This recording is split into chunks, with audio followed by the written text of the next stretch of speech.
Petplex, the name your pet should know. Call 929-3300. Welcome back to our channel. I'm Allie and this is Petplex Animal Hospital's YouTube channel. Today we are on part 2 of our reptile series.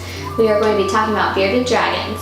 In part 1 we talked about ball pythons, so if you didn't see that video, I'll link it down below. Make sure you go ahead and check that out.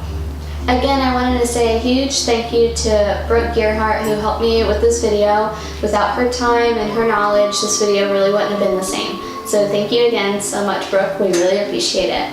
Let's get on to today's video. Bearded dragons are a type of lizard with a really big personality. They are known pretty widely as the friendliest reptile and are often kind of the go-to for new reptile owners. Deserts, shrublands, and eucalyptus forests are places that bearded dragons commonly live in the wild. They are very territorial, so I would recommend housing them alone and not having more than one in a tank. Bear in mind they do need a little bit more attention than the ball pythons do, so that is definitely something to consider. They need a little bit more equipment and it can be a little bit expensive. These guys can live 8 to 12 years in captivity, so again, these are a really long-term commitment. And I would recommend making sure you do your research and everything before you go ahead and purchase one. Environmentally, beardies tend to need a little bit more space. A 40 to 60 gallon tank is appropriate depending on the size of your adult. It's okay to start with a 20 gallon tank for young ones or babies, but they grow really quickly, so I would probably just tend to go ahead and set up the larger tank and have that all set up rather than graduating. With regards to substrates or the lining at the bottom of the tank, it's a little bit different than with ball pythons. You want to avoid any loose substrate, anything like sand, because beardies will eat that and it can cause internal blockages that require surgery. So I would just avoid a loose substrate and opt straight for reptile carpeting or tile. So reptile carpeting is a type of material that doesn't pill, is flat, easy to get traction, and you can clean it and reuse it. I would recommend probably purchasing 2 sets of reptile carpet. That way you can have one cleaning and drying, and you can have another one to already put in the cage and have ready. And you would just purchase a rough tile from the hardware store, not a flat one, because you want to make sure the bearded dragon can get traction off of it. So a rough tile would work just fine for the substrate at the bottom of the cage. Additional things that you would want to have in the tank are a hide that they can fit all or most of their body in, and a perch that they can bask on. Hammock or something soft to cuddle with, or maybe even a secondary perch for them to kind of hang out on. Lighting and heating is essential for bearded dragons. They see things a little bit differently than we do. Their vision is very strong, so they require a UVB, UVA heating and lighting system. The UVB should cover at least 3/4 of the tank. Avoid all colored bulbs because it can really affect their vision and it's not very good for them. UVA is a type of heating system that is most commonly used.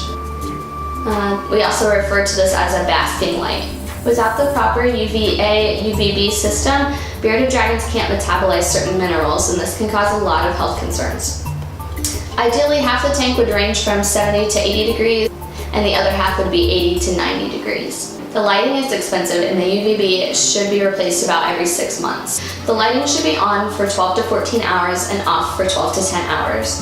Bearded dragons can't sleep with the light on, and they also digest a lot in the night, so the lights would have to be off for them to digest. Just ensure the tank never drops below 65 degrees, so I would keep a thermometer on hand in the tank, so that way you can monitor that very closely.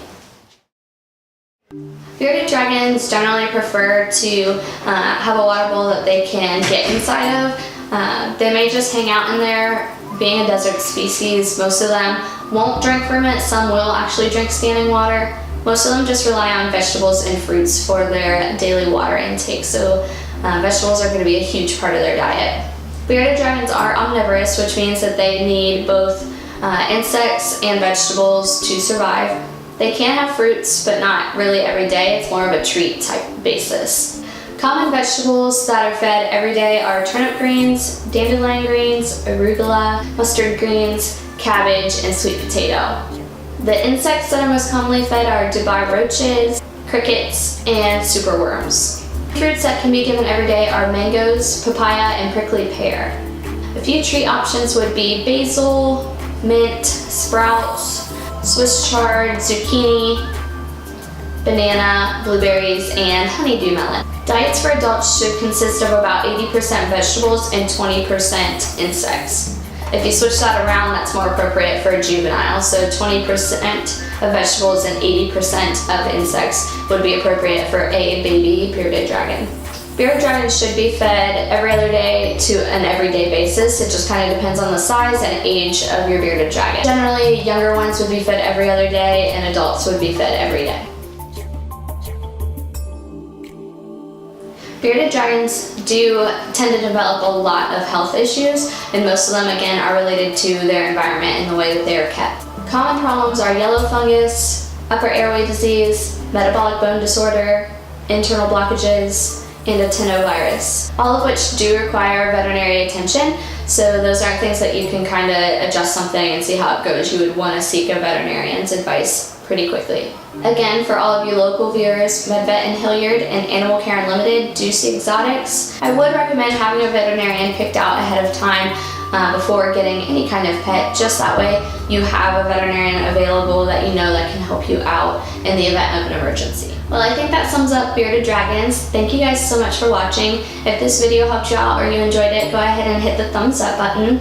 If you want to check out more videos or see more reptile videos, go ahead and subscribe. That way I know that you guys are interested in seeing more reptile videos.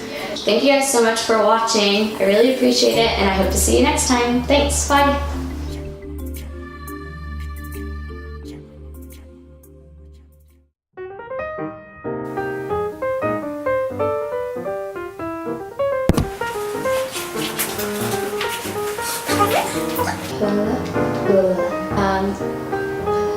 It can really affect their vision.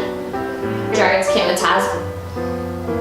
bearded dragons can't properly metabolize. Brayden, mustard green.